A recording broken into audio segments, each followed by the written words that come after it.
تو اس وقت اپنی جو تندرستی والی نعمت ہے اس کا بھی احساس ہوگا، اس کا احساس ہوگا۔ تو اس لیے بھی فرمایا گیا کہ جب کوئی مریض،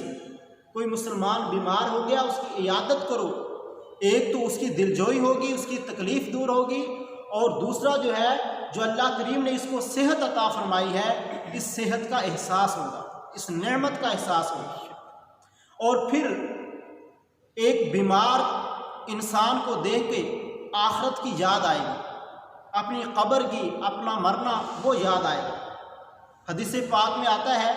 کہ عود المریضہ وامشوا مع الجنائز، فرمایا کہ مریض کی عیادت کرو اور جنازوں کے ساتھ چلو، جنازوں کے ساتھ چلو، کیونکہ فرمایا کہ یہ چیزیں تمہیں آخرت کی یاد دلائیں گی۔ مریضوں کی عیادت کرنا، جنازوں کے ساتھ چلنا، یہ تمہیں آخرت کی یاد دلائیں گی۔ اس لیے کسی شاعر نے کہا تھا کہ جب جنازہ آگے جا رہا ہوتا ہے، کوئی جنازے کے ساتھ چل کے جا رہا ہوتا ہے، تو گویا کہ جنازہ اس بات کا اعلان کر رہا ہوتا ہے، کیا جہاں والوں میرے پیچھے چلے آؤ، تمہارا رہنما میں ہوں۔ وہ آج تمہاری رہنمائی کر رہا ہوتا ہے کہ جس مقام پہ آج میں جا رہا ہوں اس مقام پہ ہر انسان نے آنا ہے، ایک دن مر جانا ہے، ایک دن جو ہے وہ اپنی قبر کے اندر ضرور جانا ہے۔ تو مریض کو ملنا، اس کی عیادت کرنا، اس کی بہت ساری حکمتیں ہیں، بے شمار حکمتیں ہیں کہ انسان کو آخرت کی جو ہے یاد بھی آ رہی ہے، ایک مسلمان کی دلجوئی بھی ہو رہی ہے، ایک مسلمان کی جو تکلیف ہے وہ بھی دور ہو رہی ہے۔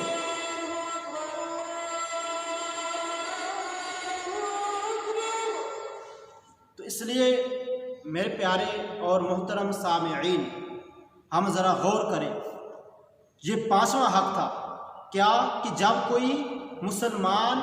بیمار ہو جائے تو تم اس کی عیادت کرو۔ اور 6واں حق کیا ہے؟ ہمارے پیارے نبی صلی اللہ تعالیٰ علیہ وآلہ وسلم نے ارشاد فرمایا وَإِذَا مَاتَ فَاتْبَعْهُ، کہ جب ایک مسلمان مر جائے تو اس کے جنازے میں شریک ہو، اس کے جنازے میں شرکت کرو۔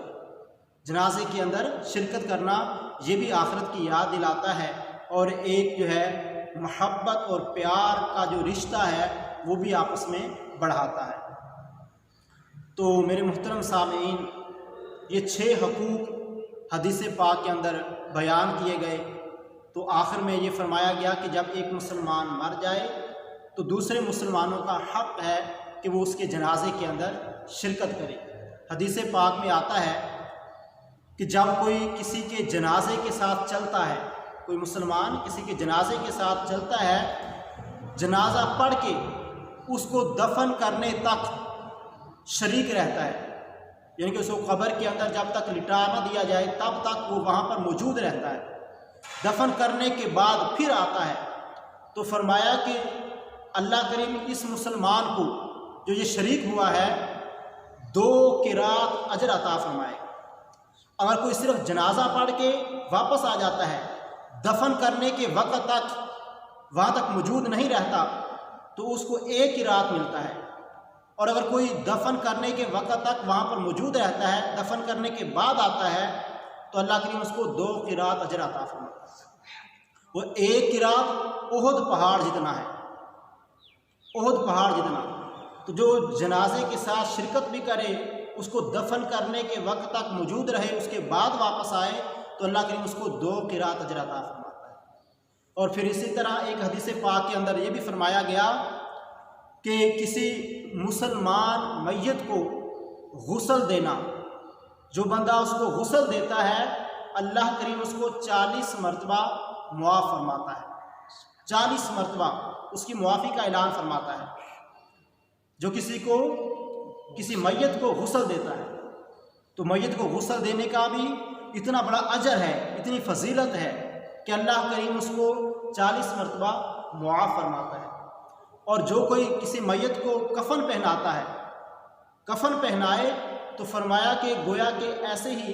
یہ کفن پہنانے کا ثواب اس کو اتنا ملتا ہے کہ اللہ کریم اس کو جنت کا ریشمی لباس پہنائے۔ جو کسی میت کو کفن پہناتا ہے، اور پھر فرمایا کہ جو کسی میت کو قبر کے اندر دفن کرتا ہے، اس کو دفناتا ہے، تو فرمایا کہ یہ ایسا ہی ہے گویا کہ اس بندے نے اس کو قیامت تک ایک رہائش فراہم کی ہے، رہائش دی ہے۔ جس طرح کسی کو رہائش دینے کا ثواب ملتا ہے، اسی طرح میت کو قبر کے اندر دفن کرنے کا ثواب ملتا ہے۔ تو یہ کتنی خوبصورت باتیں ہیں۔ یہ بخاری اور مسلم کی متفق علیہ حدیث ہے کہ 6 حقوق ایک مسلمان کے دوسرے مسلمان پہ بیان فرمائے گئے کہ حق المسلم علی المسلم ستن، کہ مسلمان کے مسلمان پر 6 حق ہیں جو یہ حدیث پاک کے اندر بیان کیے گئے ہیں۔ تو اس لیے میرے محترم سامعین، ہم بھی ان 6 حقوق کے اوپر غور و فکر کریں کہ کیا ہم جو ہیں اپنے مسلمان بھائیوں کے حقوق پورے کر رہے ہیں یا نہیں کر رہے؟ کیا ایک مسلمان کا میں حق ادا کرتا ہوں یا نہیں کرتا؟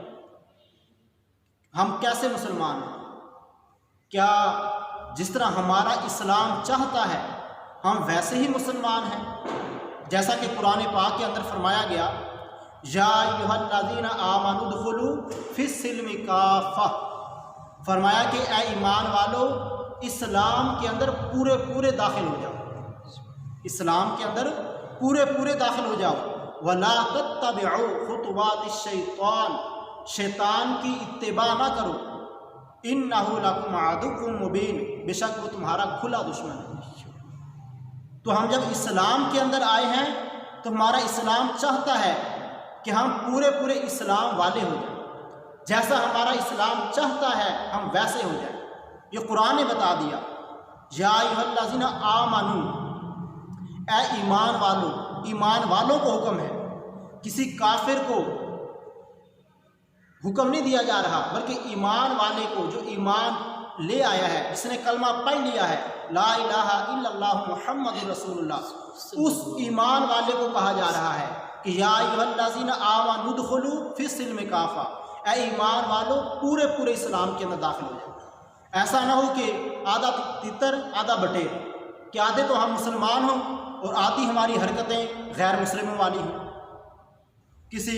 بد مذہب والی ہوں، بے دین والی ہوں، ایسا نہ ہو، بلکہ ہم جب کہہ دیا کہ ہم مسلمان ہیں، جب ہم نے کہہ دیا کہ ہمارا اللہ ایک ہے، ہمارے نبی حضرت محمد صلی اللہ تعالیٰ علیہ وآلہ وسلم اس کے بندے ہیں، اس کے رسول ہیں، وہ آخری نبی ہیں، اب ہمارے اندر ذرا سی بھی کوئی گنجائش، کوئی ملاوٹ، کوئی کمزوری نہیں ہونی چاہیے کہ ہاں کوئی بعد میں کوئی نبوت کا دعویٰ کر دے، کوئی قادیانی ہے، کوئی بد مذہب ہے، کوئی دعویٰ نبوت کرتا ہے تو ہم اس کے بارے میں ذرا نرم پہلو رکھیں۔ نہیں، جب ہم نے کہہ دیا کہ حضرت محمد صلی اللہ تعالیٰ علیہ وآلہ وسلم اللہ کے بندے اور رسول ہیں، اور قرآن نے کہہ دیا ما کان محمد ابا احد من رجالکم ولکن رسول اللہ وخاتم النبیین، اب ہمارا اس کے اوپر ایمان ہو گیا کہ ہمارے نبی محترم صلی اللہ تعالیٰ علیہ وآلہ وسلم خاتم النبیین ہیں۔ تو لہٰذا ہم جب یہ کہتے ہیں کہ ہم مسلمان ہیں تو پھر ہم صحیح معنوں میں مسلمان بنیں،